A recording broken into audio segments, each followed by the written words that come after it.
Assalamualaikum warahmatullahi wabarakatuh.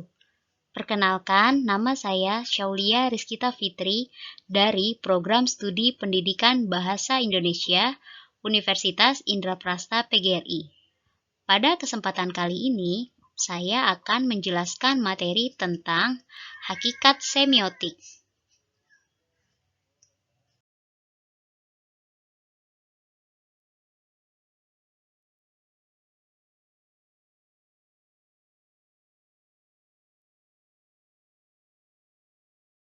Sebelum membahas tentang apa hakikat semiotik, alangkah baiknya kita mengetahui makna dari hakikat.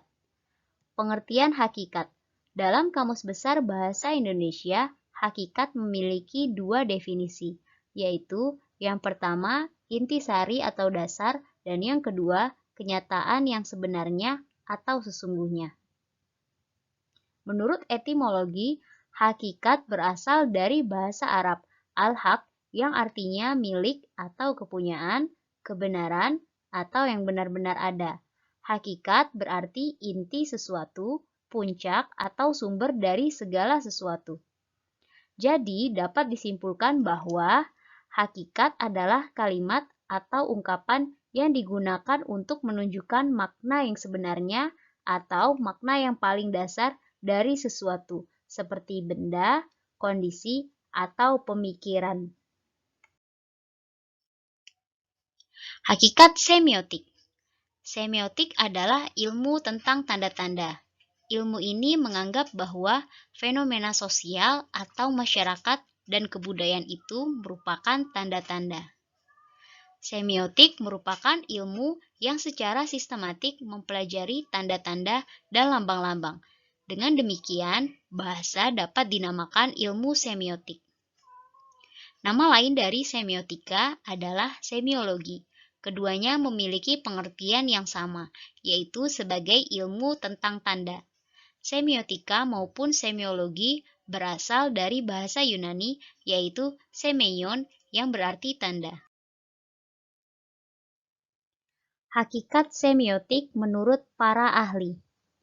Menurut Berger, semiotika adalah ilmu tentang tanda. Tanda yang dimaksudkan adalah tanda apa saja. Semiotik juga bisa dikatakan sebagai ilmu yang mempelajari tentang tanda-tanda pada kelompok teks tulis maupun teks lisan. Menurut Roland Barthes, semiotika adalah suatu ilmu atau metode analisis untuk mengkaji tanda. Semiotika Barthes merupakan pengembangan dari semiotika Saussure dengan menyelidiki hubungan antara tanda dan petanda pada sebuah tanda. Hubungan penanda dan petanda bukanlah kesamaan, tapi ekuivalen. Bukannya yang kemudian membawa pada yang lain, tetapi hubunganlah yang menyatukan keduanya.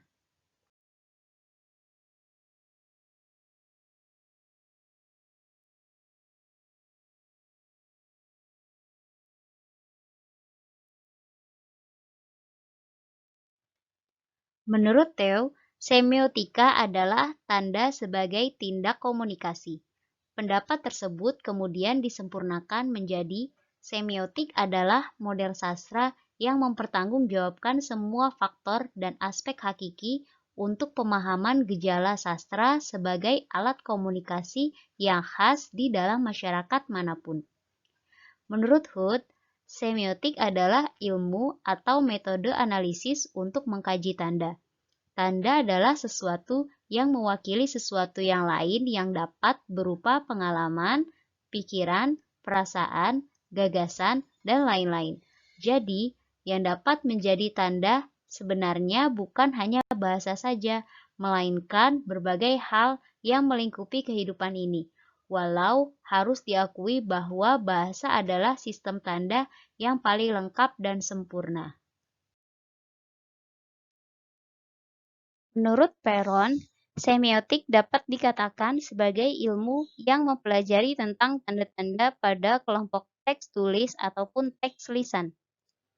Lalu menurut Pradopo, semiotik adalah ilmu atau metode analisis untuk mengkaji tanda.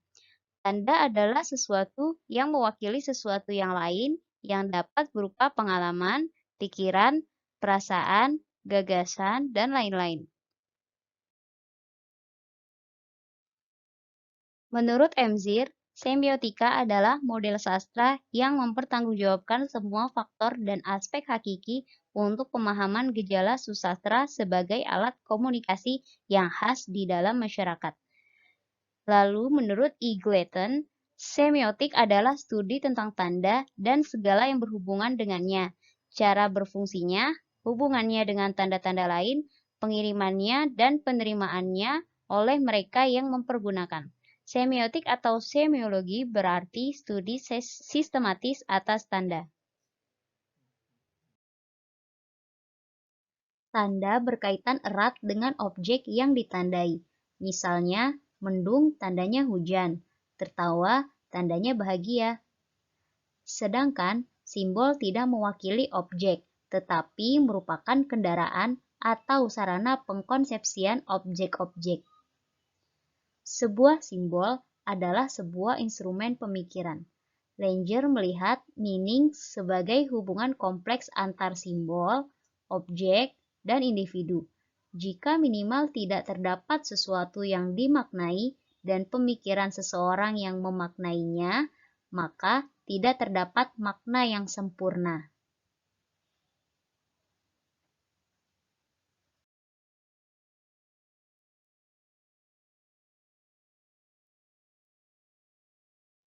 Oleh karena itu, terdapat makna logika dan makna psikologis. Makna logika adalah hubungan antara simbol dan objek atau disebut referen. Makna psikologis adalah hubungan antara simbol dan seseorang. Ferdinand de Saussure juga mengemukakan adanya dua ciri tanda bahasa yang sangat mendasar, yaitu sebagai berikut. Yang pertama, tanda bahasa bersifat semena atau arbitrer. Artinya, tidak ada hubungan atau ikatan tertentu antara penanda dan petandanya. Yang kedua, tanda bahasa bersifat linear. Pada hakikatnya, penanda bersifat auditif dan berlangsung dalam waktu tertentu. Seseorang tidak menampilkan imaji bunyi sekaligus, melainkan secara berurutan.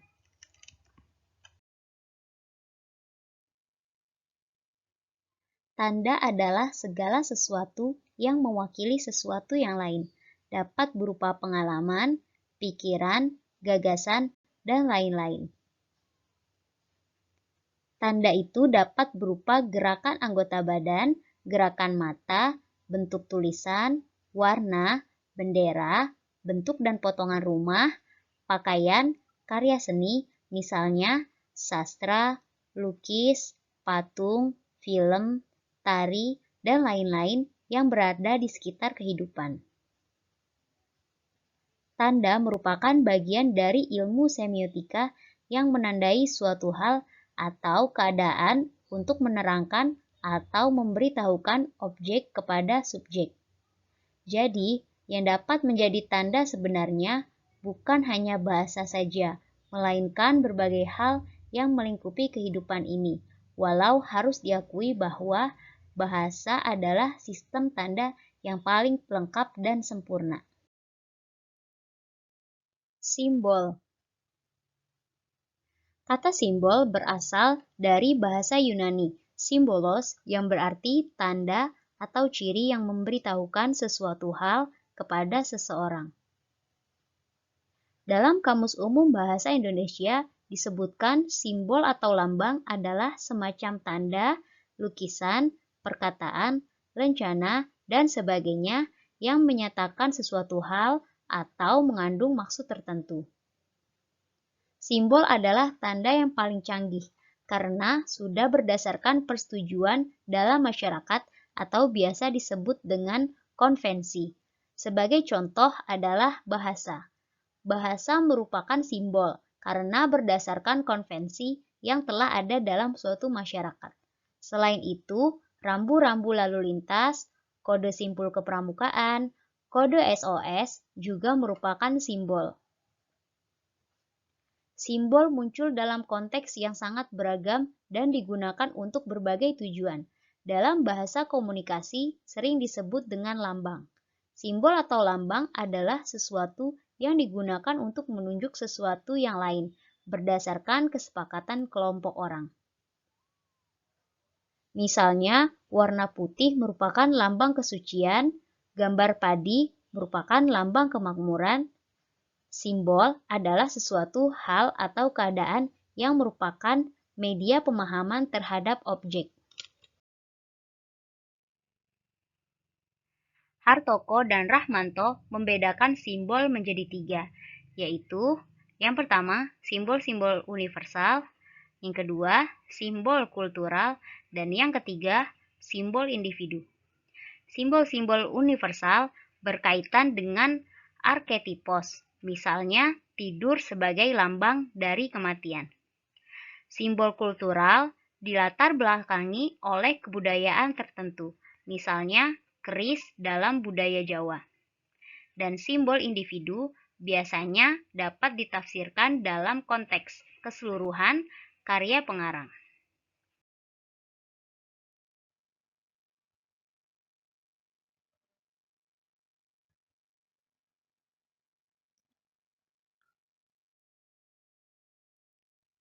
Terima kasih untuk teman-teman yang sudah menonton video ini sampai selesai. Semoga apa yang saya sampaikan dapat dipahami dan bermanfaat. Sampai jumpa. Wassalamualaikum warahmatullahi wabarakatuh.